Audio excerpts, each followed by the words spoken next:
नमस्कार साथियों, स्वागत है हंसदा कंप्यूटर एकेडमी में। आज हम बात करने वाले हैं नई सरकारी भर्ती 2026 के बारे में। ऑफिशियल एडवर्टीजमेंट 01/2026 जारी हो चुका है। ऑनलाइन आवेदन प्रक्रिया शुरू कर दी गई है। इच्छुक और योग्य उम्मीदवार निर्धारित तिथि तक आवेदन कर सकते हैं। इस भर्ती में विभिन्न पदों पर वैकेंसी निकाली गई है। योग्यता, आयु सीमा, आवेदन शुल्क और चयन प्रक्रिया की पूरी जानकारी हम इस वीडियो में स्टेप बाय स्टेप जानेंगे। अगर आप सरकारी नौकरी की तैयारी कर रहे हैं तो ये सूचना आपके लिए बेहद महत्वपूर्ण है।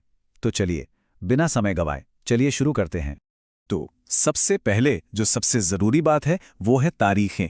इन्हें कहीं अच्छे से नोट कर लीजिए। ऑनलाइन एप्लीकेशन जो है वो 24 फरवरी 2026 से शुरू हो जाएगी और फॉर्म भरने की जो आखिरी तारीख है वो है 25 मार्च 2026। अब देखिए, एक बात मैं हमेशा कहता हूं कि आखिरी दिन का इंतजार कभी मत करिएगा। क्यों? क्योंकि अक्सर होता क्या है, आखिरी दिनों में वेबसाइट पर बहुत ज्यादा ट्रैफिक होता है और वो स्लो हो जाती है।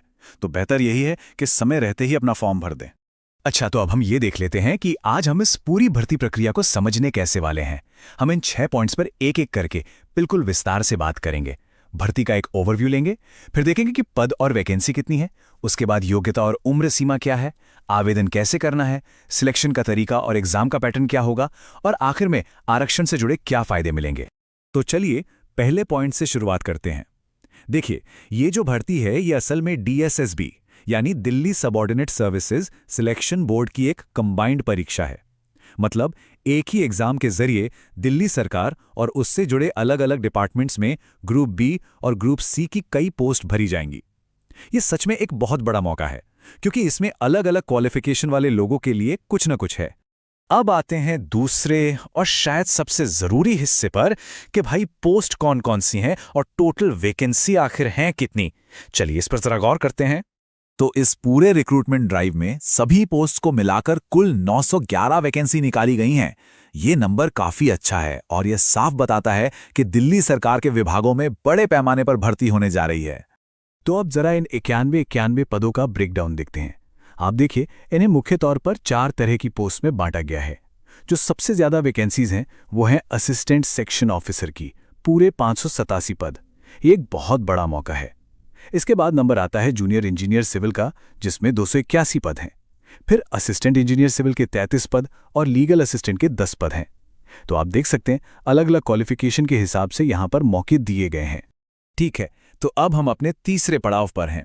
यहां हम ये समझेंगे कि इन पोस्ट्स के लिए एलिजिबिलिटी यानी कि योग्यता और उम्र की क्या शर्तें रखी गई हैं।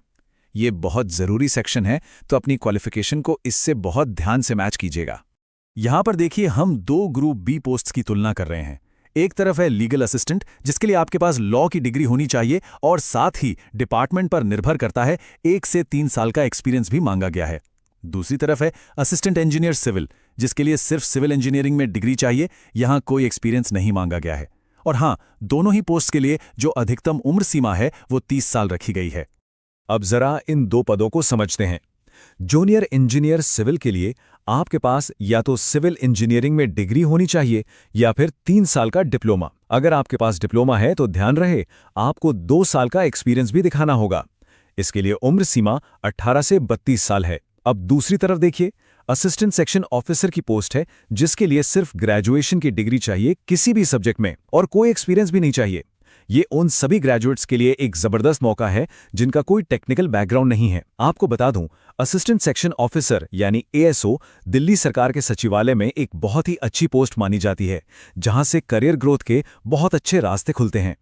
चलिए अब आगे बढ़ते हैं और चौथे खंड में ये समझते हैं कि अप्लाई करने का पूरा प्रोसेस और फीस का स्ट्रक्चर क्या है। आवेदन करने का तरीका पूरी तरह से ऑनलाइन है, कोई ऑफलाइन फॉर्म नहीं है। सबसे पहले आपको DSSB की ऑफिशियल वेबसाइट पर जाना है। वहां रजिस्ट्रेशन करके अपनी एक प्रोफाइल बनानी होगी। फिर एप्लीकेशन फॉर्म को बहुत ही ध्यान से भरना है। एक बात याद रखिएगा, एक बार फॉर्म सबमिट हो गया तो आप उसमें कोई बदलाव नहीं कर पाएंगे। फिर आपको अपने ज़रूरी डॉक्यूमेंट्स और फोटो अपलोड करनी है, SBI ई-पे से फीस भरनी है और आखिर में सबमिट किए हुए फॉर्म की एक कॉपी अपने पास सेव करके ज़रूर रख लेनी है। जनरल कैटेगरी के कैंडिडेट्स के लिए जो एप्लीकेशन फीस है वो सिर्फ 100 रुपये रखी गई है, जो कि काफ़ी कम है। और यहाँ एक अच्छी बात यह है कि जितनी भी महिला उम्मीदवार हैं या जो SC, ST, पीडब्ल्यूबीडी यानी विकलांग श्रेणी से हैं या जो एक्स सर्विसमैन हैं, उन्हें कोई फीस नहीं देनी है। उनके लिए ये एप्लीकेशन बिल्कुल फ्री है। अब आते हैं 5वें और तैयारी के नजरिए से सबसे जरूरी हिस्से पर, सिलेक्शन प्रोसेस और एग्जाम पैटर्न। मतलब आपका सिलेक्शन होगा कैसे, चलिए इसको अच्छे से समझते हैं। देखिए, यहां 2 अलग अलग तरह के एग्जाम पैटर्न हैं। असिस्टेंट इंजीनियर और जूनियर इंजीनियर की पोस्ट के लिए सिर्फ एक ही एग्जाम होगा, जिसे 1 टियर एग्जाम कहते हैं। लेकिन लीगल असिस्टेंट और असिस्टेंट सेक्शन ऑफिसर जैसी पोस्ट के लिए 2 टियर एग्जाम होगा। इसका मतलब है पहले टियर 1 होगा जो सिर्फ क्वालिफाइंग नेचर का है, उसे पास करने के बाद आप टियर 2 के लिए चुने जाएंगे और जो फाइनल मेरिट लिस्ट बनेगी वो टियर 2 के मार्क्स के आधार पर ही बनेगी। अब एग्जाम का जो सेक्शन ए है वो सभी पोस्ट्स के लिए बिल्कुल एक जैसा रहेगा। इसमें 5 सब्जेक्ट्स हैं: general awareness, reasoning, maths, Hindi और इंग्लिश। हर सब्जेक्ट से 20 सवाल पूछे जाएंगे, यानी कुल 100 सवाल होंगे 100 नंबर के। ये सेक्शन बेसिकली आपकी जनरल एबिलिटी को टेस्ट करेगा। हाँ, एक और बहुत जरूरी बात जिस पर खास ध्यान देना है वो है नेगेटिव मार्किंग। जी हाँ, इस एग्जाम में नेगेटिव मार्किंग भी है। अगर आपने कोई सवाल गलत कर दिया तो आपके 0.25 मार्क्स काट लिए जाएंगे। मतलब हर 4 गलत जवाब पर आपका एक सही जवाब का नंबर चला जाएगा। तो मेरी सलाह यही है कि तुक्का लगाने से बचना है।